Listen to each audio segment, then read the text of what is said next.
আজ social media খুললেই আমরা এই হাসি মুখটি দেখছি। তার হাতে একগুচ্ছ গোলাপ, চোখে হাজারো স্বপ্ন। সে ভাইরাল হয়েছে, আমরা তাকে নিয়ে কথা বলছি। কিন্তু একবারও কি ভেবে দেখেছি এই একই হাসি মুখের আড়ালে আরও কত হাজারো মুখ প্রতিদিন আমাদের অবহেলার অন্ধকারে হারিয়ে যাচ্ছে?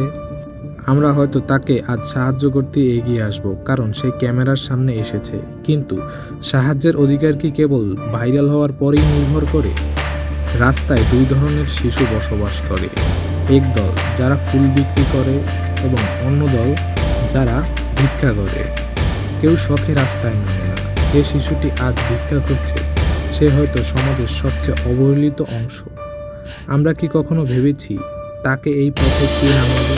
ফুল বিক্রি করা নীতি হতে লড়াই, তবে ভিক্ষা করা শিশুটি আমাদের সঙ্গে চরম ব্যর্থতার প্রতিচ্ছবি। সংবিধানে কিংবা মানবাধিকারে বলা হয়েছে শিশুর দুইটি অধিকার, শিক্ষা আর খেলাধুলা। কিন্তু বাস্তবতা হলো তাদের শৈশব বিক্রি করা হয় শহরের ধুলোবালিতে। প্রতিটি শিশুর খাদ্য, বস্ত্র আর শিক্ষার সমান ভাগ পাওয়ার কথা ছিল, যা আমরা দিতে পারি না। আসুন আমরা শুধু ভাইরাল হওয়ার পিছনে না ছুটে আমাদের লক্ষ্যে এগিয়ে যাই এবং সবার পাশে সমানভাবে দাঁড়াই, যাতে এরা ভবিষ্যতে ভালো কিছু করতে পারে।